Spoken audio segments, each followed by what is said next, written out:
ओम गण गणपते नमः। जय श्री कृष्ण। जय राधा रानी की। मेरे चैनल पर आप सभी का हार्दिक स्वागत है। आज हम जानेंगे कि राधा अष्टमी कब है और राधा अष्टमी का महत्व क्या है, शुभ मुहूर्त क्या है और उनकी पूजा की क्या विधि है और राधा अष्टमी क्यों मनाई जाती है। सभी जानकारी देने से पहले आपसे अनुरोध है, अगर आप मेरे चैनल पर पहली बार आए हैं तो मेरे चैनल को लाइक, शेयर और सब्सक्राइब अवश्य कर लें और बेल आइकन को दबाकर उसे ऑल पर सेट कर लें। और वीडियो पसंद आए तो कमेंट बॉक्स में राधे राधे अवश्य लिखें। भाद्रपद मास के शुक्ल पक्ष की अष्टमी तिथि को राधा अष्टमी का पर्व मनाया जाता है। इस बार यह शुभ तिथि 23 सितंबर दिन शनिवार को है।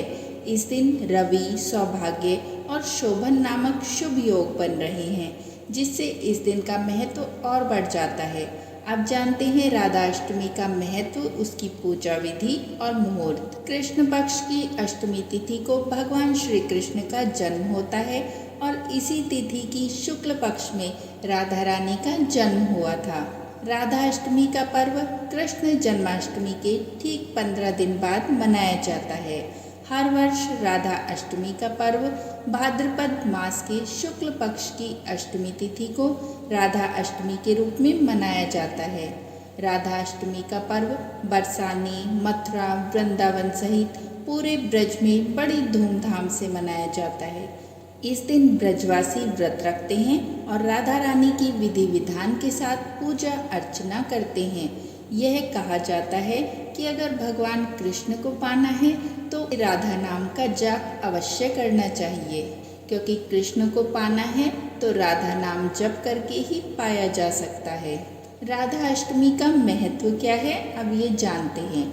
राधा अष्टमी तिथि का व्रत करने और विधि विधान से पूजा अर्चना करने पर भगवान कृष्ण और राधा रानी का आशीर्वाद प्राप्त होता है और आयु, धन, सम्मान, यश और सौभाग्य में वृद्धि होती है। जो लोग कृष्ण जन्माष्टमी का व्रत रखते हैं उनको राधा अष्टमी का व्रत भी करना चाहिए।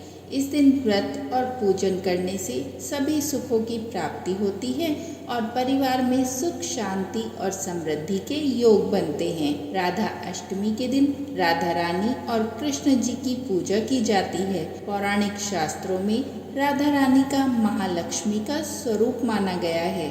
इस दिन लक्ष्मी पूजन करने का भी विधान है।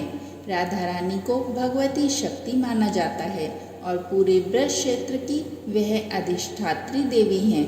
अब जानते हैं राधा अष्टमी पे पूजा का मुहूर्त। अष्टमी तिथि का जो प्रारंभ है वो 22 सितंबर को दोपहर 1:35 से होगा और अष्टमी तिथि का समापन 23 सितंबर को दोपहर 12:27 तक होगा। राधा अष्टमी पर्व 23 सितंबर 2023 दिन शनिवार को उदया तिथि के रूप में मनाया जाएगा। क्योंकि उदया तिथि 23 सितंबर दिन शनिवार को है, इसीलिए राधा अष्टमी उदया तिथि के अनुसार इस दिन हर्षोल्लास के साथ मनाई जाएगी। राधा अष्टमी के पूजा का मुहूर्त क्या है, अब ये जानते हैं। 23 सितंबर सुबह 11:01 से दोपहर के 1:26 तक राधा अष्टमी पर 3 शुभ योग बन रहे हैं, उन्हीं को जान लेते हैं।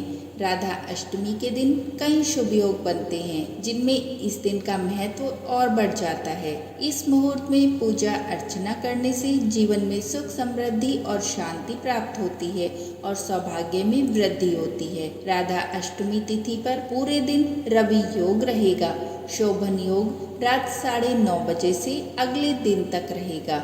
वहीं सौभाग्य योग 22 सितंबर को रात 11:52 से लेकर 23 सितंबर को रात के 9:23 तक रहेगा।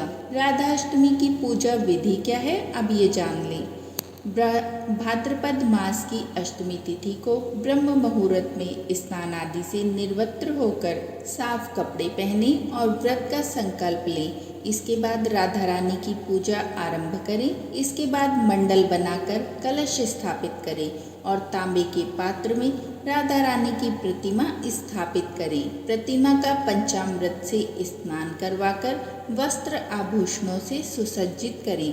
इसके बाद भोग, फल, फूल, श्रृंगार का सामान आदि षोडोपचार विधि से पूजा अर्चना करें। राधा अष्टमी की पूजा दोपहर के समय की जाती है, इस बात का ये ध्यान रखें। इसके बाद राधा रानी के मंत्रों का जप करें और फिर उनकी आरती करके सभी में प्रसाद को वितरित कर दें। अब जानते हैं राधा रानी के जन्म से जुड़ी हुई कथा। राधा रानी के जन्म से जुड़ी पौराणिक कथा के अनुसार वृषभानु जी को एक तालाब में कमल के फूल पर लेटी हुई एक नन्ही सी कन्या मिली। वो उस छोटी सी कन्या को अपने घर लेकर आ गए। राधा जी ने अब तक अपनी आंखें नहीं खोली थी। ऐसा माना जाता है कि राधा जी जन्म के बाद सबसे पहले श्री कृष्ण जी को देखना चाहती थी, इसीलिए उन्होंने तब तक अपनी आंखें नहीं खोली जब तक उनकी भेंट श्री कृष्ण जी से नहीं हुई। कहते हैं कि कृष्ण जी को जब राधा रानी ने पहली बार देखा तभी उन्होंने अपनी आंखें खोली थी। वहीं पद्म पुराण के अनुसार एक बार वृषभानु जी यज्ञ के लिए भूमि को साफ कर रहे थे। उसी समय धरती की कोख से राधा रानी उन्हें बच्ची के रूप में प्राप्त हुई। कहते हैं जिस प्रकार से द्वापर युग में भगवान विष्णु ने कृष्ण अवतार लिया था, उसी प्रकार माता लक्ष्मी ने राधा रानी का अवतार लिया था। कहते हैं कि राधा रानी जिस दिन वृषभानु जी को मिली थी उस दिन अष्टमी तिथि थी, इसीलिए इस दिन को राधा अष्टमी के रूप में मनाया जाता है।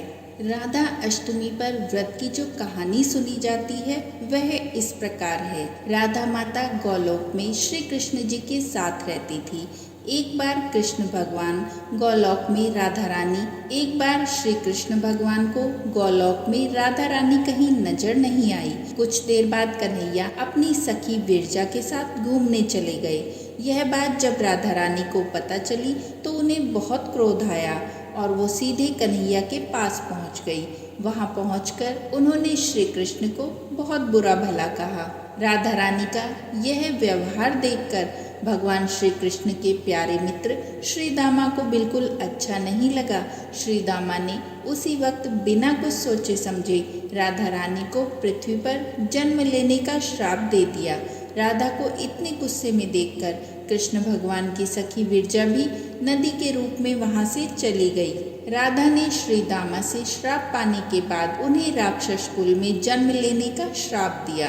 राधा जी द्वारा दिए गए श्राप के कारण ही श्री दामा का जन्म शंखचूड़ दानव के रूप में हुआ। आगे चलकर वही दानव भगवान विष्णु का परम भक्त बना। दूसरी तरफ राधा रानी ने पृथ्वी पर वृषभानु के घर पुत्री के रूप में जन्म लिया। राधा रानी का जन्म वृषभानु जी के घर पर हुआ, लेकिन उनकी पत्नी देवी कीर्ति के गर्भ से नहीं। कहा जाता है जिस समय राधा मैया और श्री दामा ने एक दूसरे को श्राप दिया था, तभी भगवान श्री कृष्ण ने कहा था कि राधा आपको वृषभानु जी और देवी कीर्ति की पुत्री बनकर पृथ्वी पर रहना है। मनुष्य के अवतार में आपका एक वैश्य से विवाह होगा, वो मेरे अंशावतारों में से ही एक होगा। इस तरह आप पृथ्वी पर भी मेरी ही बनकर रहेंगी, परंतु हम दोनों को बिछड़ने का दुख सहन करना होगा। इसके बाद कृष्ण भगवान ने राधा जी को मनुष्य योनि के रूप में जन्म लेने की तैयारी आरंभ करने के लिए कहा। संसार के सामने वृषभानु जी की पत्नी गर्भवती हुई। जिस तरह एक बच्चा दुनिया में आता है, ठीक वैसे ही देवी कीर्ति का भी प्रसव हुआ, लेकिन असल में राधा माता का जन्म देवी कीर्ति के गर्भ से नहीं हुआ था। भगवान की माया से उनके गर्भ में वायु थी। देवी कीर्ति ने उसी वायु को जन्म दिया। जिस समय उन्हें प्रसव पीड़ा हो रही थी, उसी समय वहाँ राधा माता के रूप में एक प्यारी सी कन्या ने जन्म लिया। भाद्र मास के शुक्ल पक्ष की अष्टमी के दिन राधा मैया का धरती से जन्म हुआ था। तभी से हर साल इस दिन को राधा अष्टमी के रूप में मनाया जाता है। ब्रह्म पुराण में भी राधा रानी के जन्म से जुड़ी कथा मिलती है। राधा अष्टमी का महत्व क्या है ये जानते हैं। वेदों और पुराणों में राधा जी को कृष्ण वल्लभा कहकर बुलाया जाता है। मान्यता है कि राधा अष्टमी की कथा श्रवण से ही व्यक्ति की वृत्ति सुधर जाती है और वह सुखी और सर्वगुण संपन्न हो जाता है।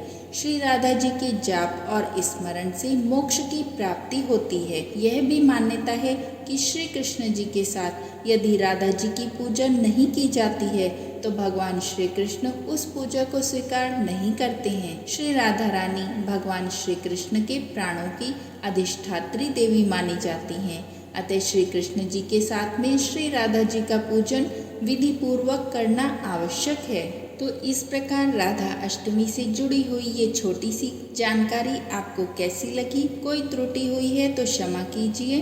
बोलिए राधे राधे। जय श्री कृष्णा।